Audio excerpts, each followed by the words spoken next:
ಮನೋವಿಜ್ಞಾನ ಹೇಳುವಂತೆ ನೀವು ಯಾರಿಗಾದರೂ ನಿಮ್ಮ ಭಾವನೆಗಳನ್ನು ಎಷ್ಟು ಸಮಯ ಮರೆ ಮಾಡುತ್ತೀರೋ ಅಷ್ಟು ಕಷ್ಟ ನೀವು ಆ ವ್ಯಕ್ತಿಗಳಿಗೆ ಬೀಳುತ್ತೀರಿ. ಹುಡುಗಿ ಹೇಗೆ ನಿಂತಿದ್ದಾಳೆ ಎಂಬುದರ ಬಗ್ಗೆ ಗಮನ ಕೊಡಿ. ಅವಳು ನಿಮ್ಮ ತೋಳುಗಳನ್ನು ದಾಟಿದರೆ ಅದು ನಿರಾಕರಣೆಯ ಬಲವಾದ ಸಂಕೇತವಾಗಿದೆ. ಮನುಷ್ಯ ತಾನು ಪ್ರೀತಿಸುವವರೊಂದಿಗೆ ಮಾತನಾಡುವಾಗ ತನ್ನ ಸ್ವರವನ್ನು ಕಡಿಮೆ ಮಾಡುತ್ತಾನೆ. ಹುಡುಗರು ನಿಜವಾಗಿಯೂ ಹುಡುಗಿಯರನ್ನು ಮೆಚ್ಚುತ್ತಾರೆ. ಅವರು ತುಂಬಾ ಸುಂದರವಾಗಿಲ್ಲದಿದ್ದರೂ ಕೂಡ. ಅಧ್ಯಯನಗಳು ಹೇಳುವಂತೆ ಸರಾಸರಿ ಕ್ರಶ್ ಕೇವಲ 4 ತಿಂಗಳ ಕಾಲ ಮಾತ್ರ. ಮುಂದುವರಿಯುತ್ತಿದ್ದರೆ ನೀವು ಪ್ರೀತಿಸುತ್ತಿದ್ದೀರಿ ಎಂದರ್ಥ. ಯಾರಾದರೂ ನಿಮ್ಮನ್ನು ಪ್ರೀತಿಸುತ್ತಿದ್ದಾರೆಯೇ ಎಂದು ನೀವು ತಿಳಿದುಕೊಳ್ಳಲು ಬಯಸಿದರೆ ಅವನ ಅಥವಾ ಅವಳ ಕಣ್ಣುಗಳನ್ನು ನೋಡಿ. ನಾವು ಪ್ರೀತಿಸುತ್ತಿರುವಾಗ ಶೀನ್ಯ 45% ರಷ್ಟು ವಿಸ್ತಾರವಾಗುತ್ತದೆ. ಅವನು ಅಥವಾ ಅವಳು ಏಕಾಂಗಿ ಅಥವಾ ಲಭ್ಯವಿರುವ ಸುಳಿವು ನೀಡುವುದು ಸಾಮಾನ್ಯವಾಗಿ ಈ ವ್ಯಕ್ತಿಯ ಆಸಕ್ತಿಯ ಬಲವಾದ ಸಂಕೇತವಾಗಿದೆ. ನೀವು ಯಾರನ್ನಾದರೂ ಮೋಹಿಸಿದರೆ ಆ ವ್ಯಕ್ತಿಯು ನಿಮ್ಮ ಮೇಲೆ 80% ರಷ್ಟು ಸೆಳೆತಕ್ಕೆ ಒಳಗಾಗಲು ಅವಕಾಶವಿದೆ. ಕೆಲವೊಮ್ಮೆ ನಿಮ್ಮೊಂದಿಗೆ ಮಾತನಾಡದ ಜನರು ನಿಜವಾಗಿಯೂ ನಿಮ್ಮನ್ನು ಬಯಸುತ್ತಾರೆ. ಒಬ್ಬ ವ್ಯಕ್ತಿಯು ಒಂದು ಕೋಣೆಯಲ್ಲಿ ತುಂಬಿದ ಜನರಿರುವಾಗ ಅವನು ಹೆಚ್ಚು ಆಕರ್ಷಿತನಾದ ವ್ಯಕ್ತಿಯ ಕಡೆಗೆ ತನ್ನ ಹೊಕ್ಕಳನ್ನು ತೋರಿಸುತ್ತಾನೆ.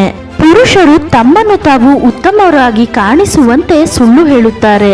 ಆದರೆ ಮಹಿಳೆಯರು ಸಾಮಾನ್ಯವಾಗಿ ಜನರ ಭಾವನೆಗಳು ನೋಯಿಸುವುದನ್ನು ತಪ್ಪಿಸಲು ಸುಳ್ಳು ಹೇಳುತ್ತಾರೆ. ಪುರುಷನು ನೀಲಿ ಬಣ್ಣವನ್ನು ಧರಿಸಿದರೆ ಮಹಿಳೆಯನ್ನು ಆಕರ್ಷಿಸಲು ಹೆಚ್ಚಿನ ಅವಕಾಶಗಳಿವೆ.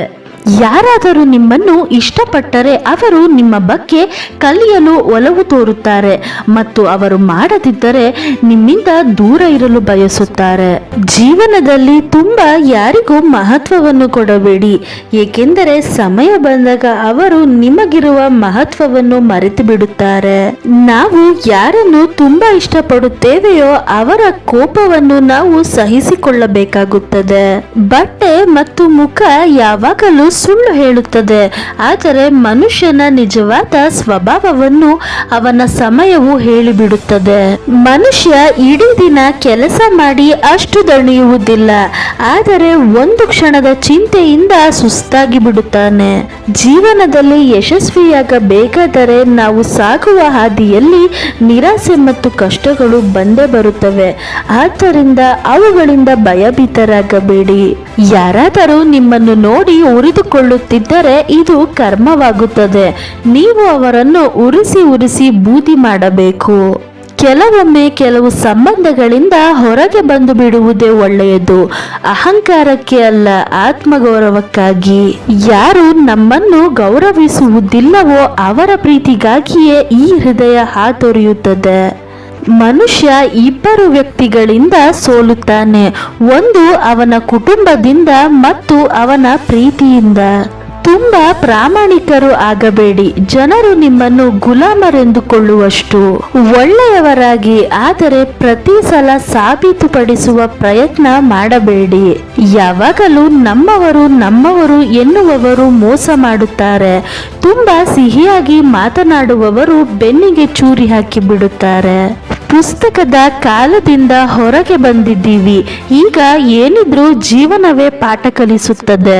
ಜೀವನದಲ್ಲಿ ಕೆಟ್ಟ ಸಮಯವೇ ಬರದಿದ್ದರೆ ನಮ್ಮವರಲ್ಲಿ ಅಡಗಿರುವ ಪರಿಚಿತರು ಮತ್ತು ಅಪರಿಚಿತರಲ್ಲಿ ಅಡಗಿರುವ ನಮ್ಮವರು ಕಾಣಿಸುತ್ತಿರಲಿಲ್ಲ.